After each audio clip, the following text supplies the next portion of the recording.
I spent my whole life working for her, sacrificing everything to make sure my daughter had what I didn't. But when the day of her wedding came, she asked her stepdad to walk her down the aisle instead of me. That moment shattered me. What do you do when the child you've given everything to no longer sees you as the father she needs? Follow my journey through anger, hurt, and painful realizations as I fight to rebuild a relationship that was almost lost forever. You won't believe how it all ends. I had always believed that my love for her would be enough. From the moment she was born, I made a promise to myself that I would do whatever it took to give her the life she deserved. There were times when I went without, when I pushed my own dreams to the back burner, but as long as she had everything she needed, I felt like I had done my job as a father. Material things didn't matter much to me as long as I knew she was safe, happy, and secure.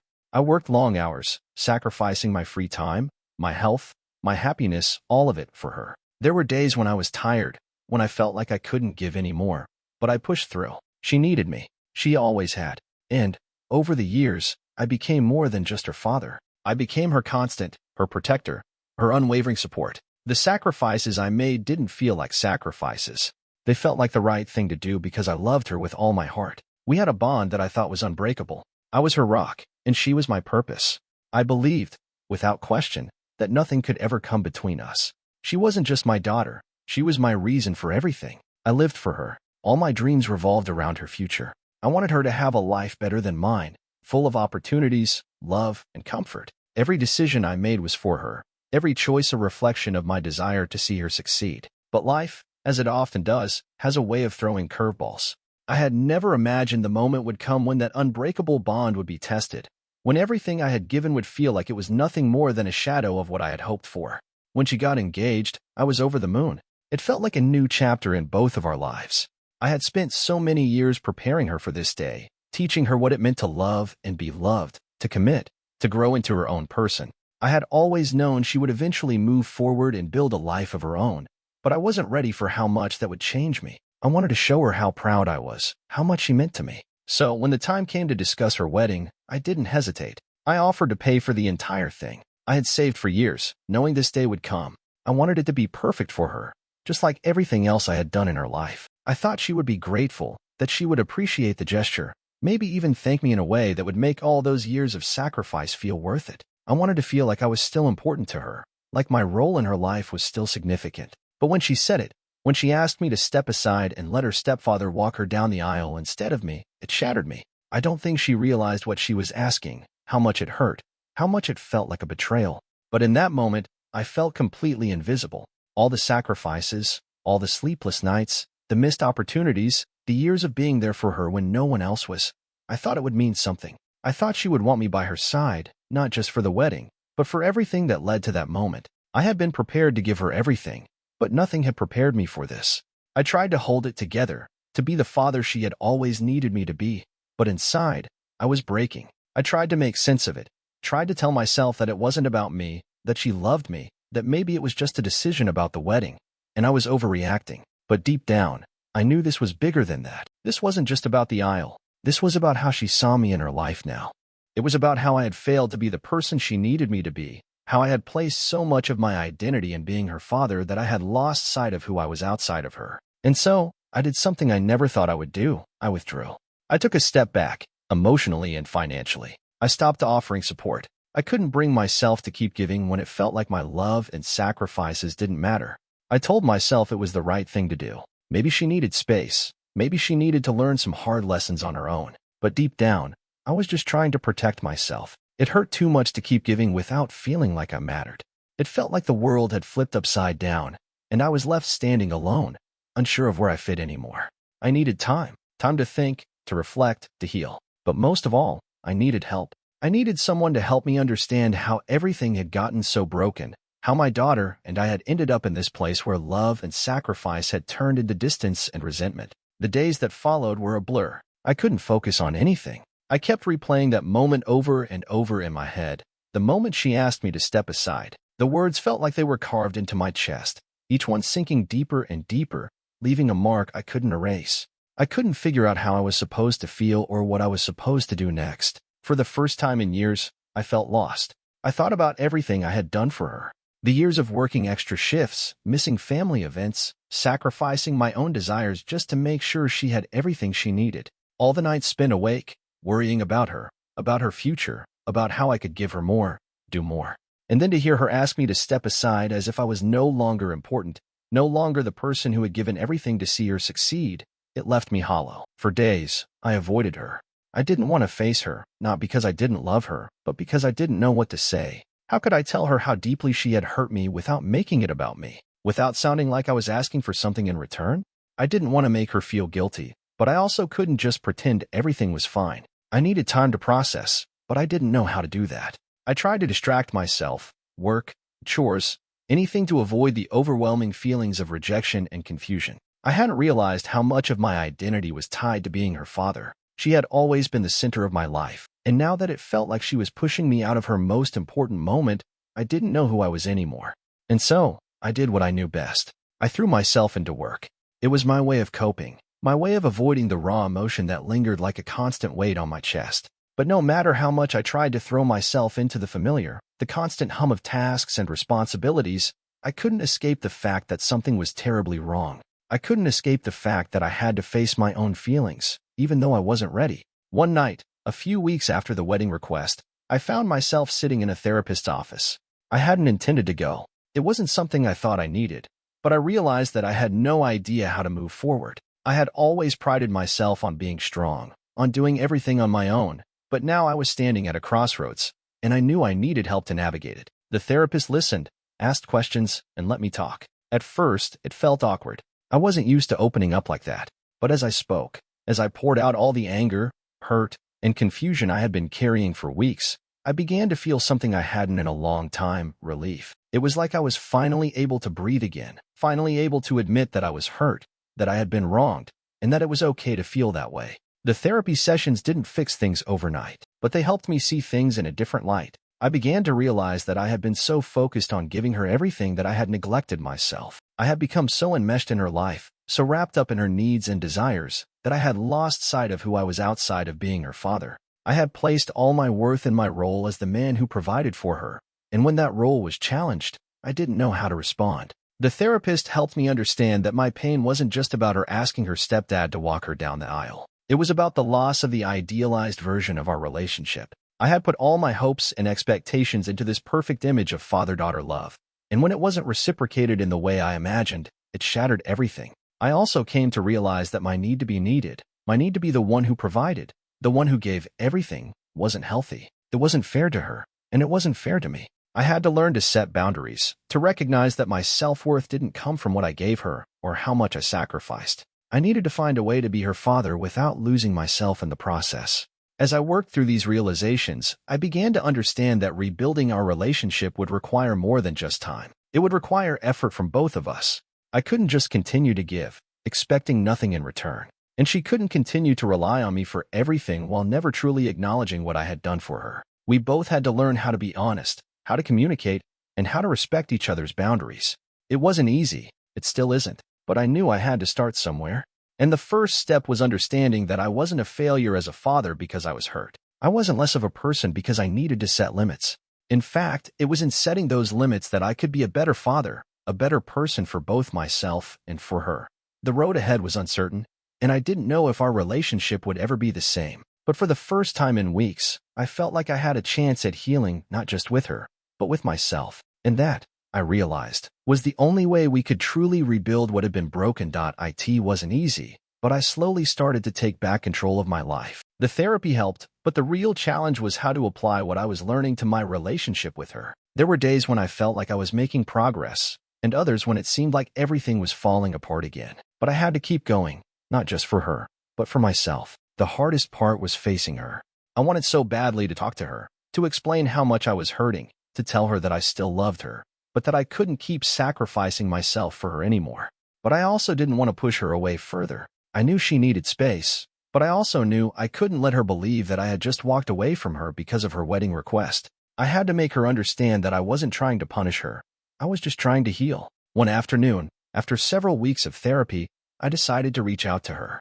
It wasn't easy to find the right words. I didn't want to come off as angry or bitter. I didn't want her to feel like I was trying to guilt-trip her into acknowledging my pain. But I knew we needed to talk, and we needed to do it face to face. When she agreed to meet me, my heart raced. I wasn't sure how she would react, whether she would be defensive, angry, or even indifferent. But I knew I had to take the first step. We met at a small cafe, the kind we used to visit when she was younger. It was familiar, comforting, but everything felt different now. She was sitting across from me, her expression guarded, her fingers nervously tracing the rim of her coffee cup. I could see that she was unsure of what this meeting was about, and I could feel the tension between us. I started slowly, trying to make sure my voice didn't betray the anger I still felt, the sadness that still lingered. "I want you to know that I'm not angry at you," I said, my voice a little shaky. "I've been angry at myself, mostly. I let myself get lost in giving, and I lost sight of who I am. But I want to be clear. I love you. I always have. And I just want you to understand that what happened with the wedding, it hurt. It hurt more than I can put into words." She didn't say anything at first. She just sat there, looking at me, her expression unreadable. For a moment, it felt like I was talking to a stranger, like the little girl who used to run into my arms wasn't sitting across from me anymore. The woman in front of me seemed like a different person. I realized, in that moment, how much had changed, how much had been lost. But then she spoke. "I didn't mean to hurt you," she said, her voice soft. But I could tell there was pain in it too. "I never wanted to.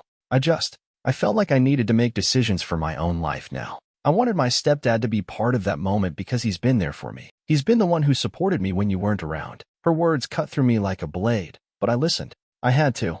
I realized, in that moment, that she didn't see the sacrifices I had made. She didn't understand that I had given up everything for her, not because I was forced to, but because I loved her beyond measure. And I had never asked for anything in return, never expected recognition, never wanted to be praised for what I had done. I just wanted to know that she saw me. I wanted to know that she appreciated what I had given. But I couldn't expect her to understand that just yet. She was still figuring things out. And I was too.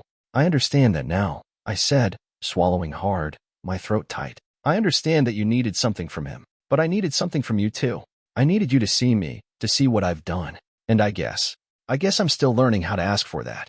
She nodded, and for the first time in weeks, I saw a glimmer of the daughter I had known and loved. "I'm sorry, Dad," she said quietly. "I didn't mean to push you away. I didn't know how to ask for what I needed either." And that was the turning point. It wasn't some grand gesture. It wasn't some magical moment of reconciliation. It was just two people acknowledging the pain they had caused each other, being honest about what they needed, and accepting that healing would take time. We didn't have all the answers. But that day, we started to build something new, something based on understanding, respect, and, most importantly, boundaries. For the first time in a long time, I felt like there was hope for us. Not for the perfect father-daughter relationship I had imagined, but for something real, something messy, something that had the potential to grow. It wasn't easy, and it wasn't quick, but it was a start, and that was enough. The weeks after our conversation felt like walking through a fog. Nothing was clear, but there was a slight shift in the air, a breath of something new, something I hadn't felt in a long time. It wasn't the quick healing I had hoped for, but it was something. It was progress. We started talking more. Not a lot, but more. Small, tentative conversations about everyday things. The weather, work, the wedding plans, though I could tell neither of us was ready to dive deep into that yet. But there was a subtle change in the way we interacted, no longer just an obligation or a sense of guilt hanging between us. There was a little more honesty, a little more openness. It was as if, for the first time, we were both learning how to be real with each other again. I began to accept that I wasn't going to be the father I once envisioned for her. I wasn't going to be the perfect, self-sacrificing figure in her life who always had the answers. She had her own life now. She was carving her own path. And as hard as it was for me to admit, I had to let go of the image I had of us. The picture-perfect father-daughter relationship was never going to exist in the way I had imagined. And that was okay. What mattered now was building something new. A relationship that was based on mutual respect, on understanding each other's needs, on setting boundaries that kept both of us safe emotionally. It was a process, and it wasn't always easy. One night, I called her to check in. It had been a few weeks since we'd had any real conversation about the wedding. I didn't want to bring it up, but I also needed to know how she was feeling. I needed to know if she was still holding on to the resentment I felt so deeply. "Hey, how are you?" I asked, trying to sound casual, though I could hear my own nervousness creeping in. "I'm good," she said, and I could tell she was hesitating. "Actually, I've been thinking about everything, about the wedding, and you." My heart skipped. She was finally opening up again. After weeks of small talk and avoiding the heavy stuff, she was ready to talk about the thing that had hurt both of us. "I know things have been tense," she continued, her voice softer than I had heard it in weeks. "And I want you to know, I didn't mean to hurt you. I don't want to hurt you. but I think I've been so focused on what I wanted, I didn't think about how it might make you feel. I held my breath. This was the moment I had been waiting for, her acknowledgement, her willingness to understand my pain. It wasn't a grand apology. It didn't need to be. It was more about her seeing me, seeing what I had gone through, and owning her part in it. I get it, I said, my voice hoarse. I get that you needed things to feel right for you, but I needed you to see me too. I needed to know I wasn't just your father when it was convenient for you, when I was the one who could pay for things or support you emotionally. I needed you to see what I've done for you, the sacrifices I've made. She was silent for a moment, and I wondered if I had said too much, if I had pushed too hard. But then she spoke, her voice filled with more sincerity than I'd heard in a long time. I do see you, Dad, she said quietly. I see everything you've done. I think I was so wrapped up in my own stuff that I didn't see how much I was hurting you in the process. I'm sorry for that. I'm really sorry. I wanted to say more, to express all the emotions that had been bottled up for so long. But the truth was, hearing her say that was all I needed. I could feel the weight lifting off me. It wasn't a quick fix, and I knew there was still a long road ahead of us. But in that moment, I realized that this was the beginning of something new. A new chapter, one where we were both willing to show up for each other, to be vulnerable, and to put in the work. We talked for a while after that, about the wedding, about her future, about everything and nothing. It wasn't easy, and it wasn't always smooth, but it was real, and I could feel the trust between us beginning to rebuild, bit by bit. The next few months weren't perfect. There were still moments of tension, times when I wondered if we were making any real progress. But I held on to the small victories, the honest conversations, the acknowledgement of our pain, the respect we were learning to give each other. These moments, small as they were, began to outweigh the years of misunderstanding, hurt, and distance.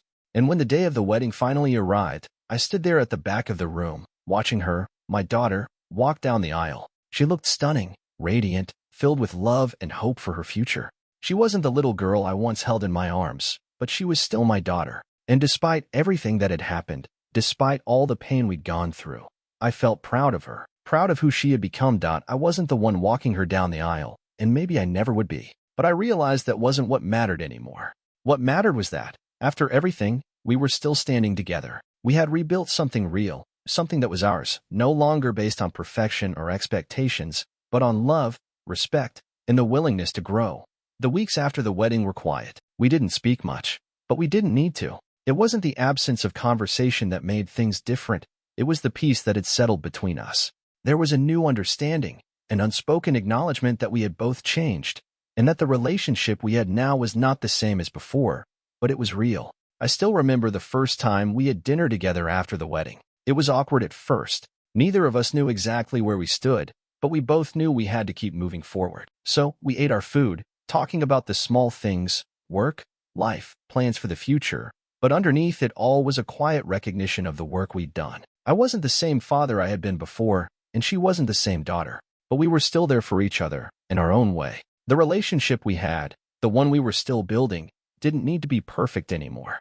I had spent so many years trying to create this idealized version of fatherhood, trying to hold on to a version of my daughter that no longer fit who she had become. And in my efforts to hold on to that, I had lost sight of the reality of who we both were, people who needed space, people who needed boundaries, but also people who loved each other in ways that couldn't be measured by the things we gave or the roles we played. I stopped asking for validation. I stopped looking for that recognition that I had once desperately sought. And slowly, I saw her do the same. She stopped trying to prove she could be the perfect daughter, stopped trying to show me how much she appreciated everything I had done for her. Instead, she just was. She was my daughter, and I was her father. No more, no less. There were still moments of tension, of course. We were both stubborn people, and healing doesn't happen overnight. But when things felt tense, we didn't push away. We didn't let the silence fester. We learned how to sit with the discomfort, how to listen without trying to fix things immediately. I realized that sometimes, being a father didn't mean solving everything. It meant just being there, offering support, and letting her make her own choices, even if they were painful for me. And that, more than anything, was what we needed. Over time, I started to feel like I had my daughter back, not the little girl I once held in my arms, but the woman she had grown into. We shared a quiet understanding that we could both be imperfect, that we could both make mistakes, but that we were still family, and that, somehow, made it all worth it. There would always be scars, of course. The hurt from that wedding moment would never completely fade, but the wounds had started to heal, and what remained was the bond we had worked so hard to rebuild. one that was stronger because it was built on mutual respect, honesty, and the willingness to acknowledge each other's pain and love. We didn't need a perfect relationship. We didn't need grand gestures or idealized moments to prove our love. What mattered was that we were both still here, learning, growing, and figuring out who we were in each other's lives. And that, in its own way, was more than enough. As I watched her now, building her life, moving forward with the love of her life, I realized that I didn't need to be the center of her world anymore. I didn't need to walk her down the aisle. What mattered was that I had played a part in shaping who she had become, and that, no matter what, she would always be a part of me. Our bond was not defined by a wedding day or by a single decision. It was defined by everything we had weathered together, and by the understanding that love doesn't always look the way you expect it to. And that was enough. In the end, I didn't get the perfect father-daughter relationship I had always dreamed of, but I got something better, something more real, more grounded in the truth of who we were. We had both made mistakes, we had both hurt each other, but we had also learned, grown, and found a way to move forward together. It wasn't always easy, and it wasn't always pretty, but it was ours. And that, after everything, was more than I could have asked for.